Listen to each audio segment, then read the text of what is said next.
जे सकाळी उठिला ପରେ ଆମର ନିତ୍ୟ ବ୍ୟବହାର୍ଯ୍ୟ ଜିନିଷ କ'ଣ କ'ଣ ଆମକୁ କରିବାକୁ ପଡ଼ିବ। ପ୍ରତିଦିନ ସକାଳୁ ଉଠିଲା ପରେ ଆମେ କ'ଣ କରିବା, ତାପରେ କ'ଣ କରିବା, କୋଉଟା କଲେ ଭଲ, କୋଉଟା କରିବା ଉଚିତ ନୁହଁ ହେଲା।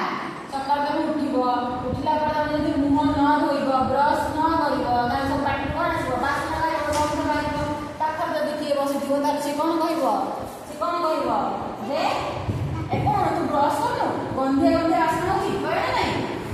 ସକାଳୁ ଉଠି ମୁଁ ଘଷିବି ଦାନ୍ତ, ସକାଳୁ ଉଠି ମୁଁ ଘଷିବି ଦାନ୍ତ, ଖାଇବା ଆଗରୁ ଧୋଇବି ହାତ,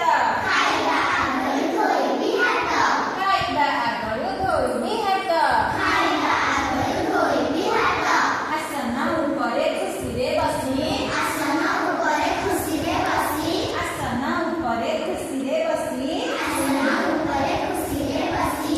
ଯାହା ଦେବି ମା ଖାଇବି ହସି, ଖାଇବା ଦରବ ଫିଙ୍ଗିବି ନାହିଁ,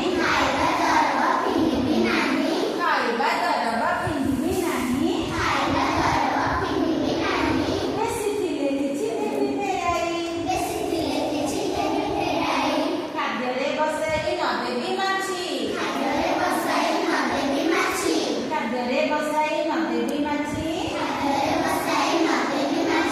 ଲୁଗାପଟା ତାହା ଦେବି ମୁଁ କାଚି। ଖାଦ୍ୟରେ ମାଛି ବସିଲେ ଦେହ ଖରାପ ହବ, ଆଉ ଲୁଗାପଟା ଯଦି ମଇଳା ରହିବ ତାହେଲେ ମଧ୍ୟ ଆମକୁ ଦେହ ଖରାପ ହେବ ହେଲା। ତେଣୁକରି ସଫା ଲୁଗାପଟା ପିନ୍ଧିବା, ଆଉ ମାଛି ବସୁଥିବା ଖାଦ୍ୟ ଖାଇବା ନାହିଁ। ବାହାରେ ତ ହୋଟେଲରେ ମାଛି ବସିଥାଉଛି, ସେ ଜିନିଷ ଗୁଡ଼ା ଖାଇବନି। କିନ୍ତୁ ମାମା ଯାହା ରୋଷେଇ କରିଥିବେ ଘରେ ସେ ଜିନିଷ ଆମେ ଯଦି ଘୋଡ଼େଇକି ରଖିବା ତାହେଲେ ମାଛି ବସି ପାରିବ ନାହିଁ। ମାଛି ବସିଲେ କ'ଣ ହବ ଆମେ ଜାଣିଲେ, କ'ଣ ହବ, ମାଛି ବସୁଥିଲେ ସେ ତାର ରୋଗରେ, ତା ଗୋଡ଼ରେ ରୋଗ ଜୀବାଣୁ ସବୁ ଲାଗିଥିବେ।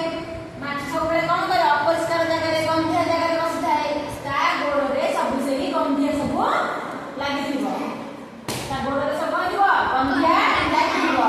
ସେ ଗନ୍ଧିଆ ସବୁ ଆସିକି ଆମ ଖାଦ୍ୟରେ ଲାଗିବ, ତ ଆମ ପେଟକୁ ଯିବ, ସେଇଟା ରୋଗ ସୃଷ୍ଟି କରିବ, ଆମ ବାନ୍ତି ଲାଗିବ, ଝାଡ଼ା ହବ, ମେଡ଼ିକାଲ ଯିବାକୁ ପଡ଼ିବ ନା ନାହିଁ।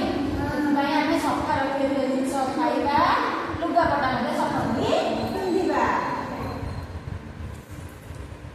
ଯାହା କାମ ମୋର, ଯେତେବେଳେ ଯାହା କାମ ମୋରି, କରିବି ତାକୁ ମୁଁ ନ କରି, ବେଳ ନ କରି,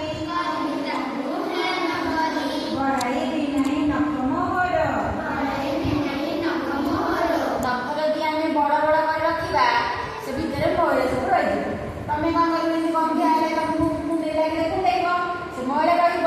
ପୁଣି ତମେ ଯଦି ହାତ ଗୋଡ଼ କ'ଣ ବାଲି ଖେଳିବ, ସେ ନଖ ଭିତରେ ବାଲିରେ ମଇଳା ସବୁ ରହିଯିବେ ହେଲା। ଯଦି କ'ଣ ଧରିବ ସେ ଜିନିଷ ମଇଳା ଥିବ, ନଖର ରହିଯିବ, ତମେ ପୁଣି ଯେତେବେଳେ ଖାଇବ ସେ ନଖର ମଇଳା ସେ ଖାଦ୍ୟ ସହିତ ତମ ପାଟି ଭିତରକୁ ଯାଇ ପେଟକୁ